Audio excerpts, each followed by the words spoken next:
एक गांव में सोमनाथ नाम का एक रोहित रहता था। वह स्वभाव से काफी लालची और मक्कार किस्म का था। उसके घर में उसकी पत्नी थी और जीवन खर्च के लिए वह खेती करता था। वह अपनी फसलों को हमेशा ऊंचे दामों पर बेचता था, जिससे उन्हें काफी मुनाफा होता था। फसल पक जाने के बाद उसे घर लाकर रख देता था। इस बार भी उसने यही किया। जब सभी किसानों का अनाज बिक गया, उसके कुछ दिन बाद सोमनाथ ने अपने अनाज की बोरियों को बाहर निकाला और एक एक करके बाजार जाकर बेचने लगा। बाजार में किसी और के पास अनाज न होने के कारण सोमनाथ मुंह मांगे दामों पर अपना अनाज बेचता और फिर घर वापस लौटता। एक शाम जब अनाज बेचकर वह घर वापस लौटा तो उसकी पत्नी ने उससे कहा, क्यों जी, सुना है आप अपनी फसल को बहुत ऊंचे दामों पर बेच रहे हो। इससे खरीदने वाले को काफी नुकसान होता होगा ना। क्या बकवास कर रही हो, फसलें होती ही इसलिए है। अगर किसान अपना फायदा नहीं सोचेगा तो भूखा मर जाएगा। लेकिन इतने ऊंचे दामों पर फसल खरीदने वाले को कितना नुकसान होता होगा। आखिर वह भी मेहनत की कमाई है। तुम बाकी किसानों की तरह सही समय पर फसल को क्यों नहीं बेचते? अरे जाओ, वैसे भी मैं आज थक गया हूँ और तुम मुझे ज्ञान देने लगी हो। यह नहीं सोचा पति काम से लौटा है तो उसकी सेवा करें। मुझे बहुत तेज भूख लगी है, जाकर खाना लगाओ। हाँ ठीक है, वैसे भी तुम मेरी सुनो के कहा। हे भगवान, मुझे कैसी पत्नी दी है तूने। पति का साथ देने के बजाय मुझे ही ज्ञान देने बैठ जाती है। कुछ दिनों ऐसे ही चलता रहता है और सोमनाथ अपनी फसल से काफी अच्छा दाम कमा लेता है। सोमनाथ के घर के पास ही एक बूढ़ी औरत रहती थी। उसका एक बेटा था जो बाहर विदेश में नौकरी कर रहा था, इसलिए घर पर वह केवल अकेली ही थी। जीवन का गुजारा करने के लिए अपने ही खेत में बीज बोती, फसल की देखभाल करती और पक जाने पर उसे काटकर बाजार बेचने चली जाती। one दिन बुढ़िया अनाज की बोरियां भर रही थी ताकि वह उन्हें बाजार जाकर बेच सके।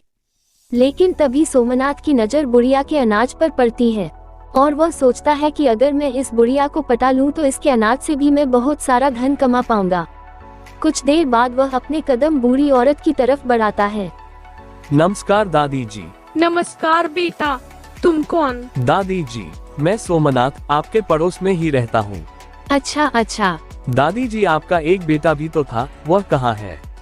अरे बेटे को काम से फुर्सत हो तब ना। कोई बात नहीं दादी जी, मैं भी आपके बेटे जैसा ही हूँ।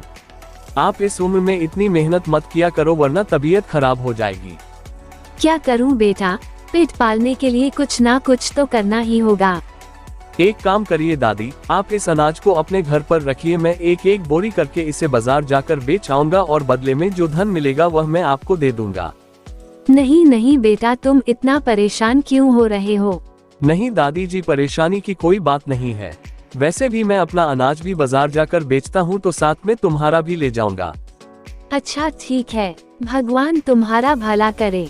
तो दादी जी, मैं सुबह आकर अनाज की बोरी लेकर जाता हूँ। है ठीक है बेटा। अगली सुबह सोमनाथ फिर से दादी जी के पास जाता है और उनसे अनाज की बोरियां ले लेता है। अनाज की बोरियों को बैलगाड़ी में रखकर वह बाजार की ओर निकल जाता है। बाजार पहुंचकर वह अनाज बेचना शुरू करता है। वह अनाज का दाम काफी ऊंचा रखता है, लेकिन किसी और के पास अनाज न होने के कारण ग्राहक मुंह मांगे दाम को खरीदने पर मजबूर हो जाते हैं। शाम तक जब उसका पूरा अनाज बिक जाता है तो वह घर लौटता है। घर आकर जब वह पैसे गिनता है तो खुश हो जाता है क्योंकि आज उसे काफी बड़ा मुनाफा हुआ है। बूढ़ी औरत के अनाज से मिले पैसे देखकर उसके मन में लालच जाग उठता है। वह उन पैसों में से आधे पैसे अपनी जेब में रख लेता है और आधे पैसों को लेकर बूढ़ी औरत के पास पहुंचता है। अरे बेटा, आ गए तुम।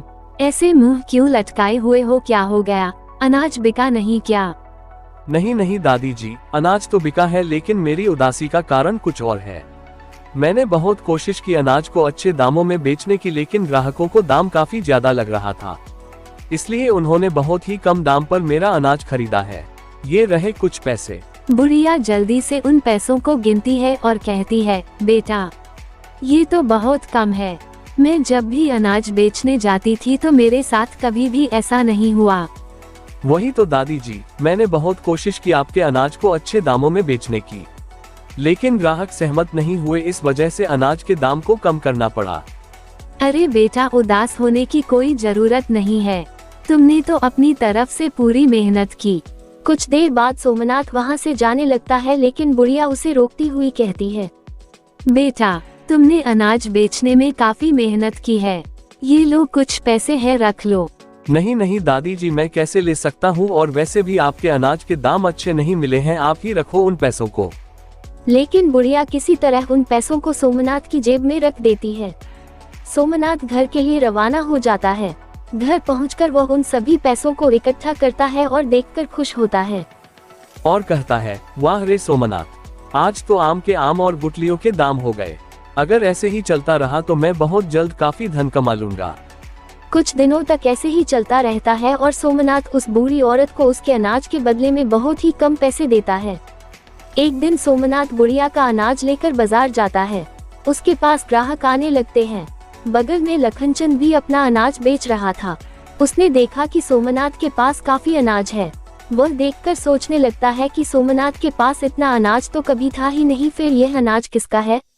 तभी लखनचंद का दोस्त कहता है, तुम्हें पता नहीं है, सोमनाथ ने अपने पड़ोसी बुढ़िया दादी को अपने चंगुल में फंसा लिया है और उन्हीं का अनाज बाजार में बेचता है।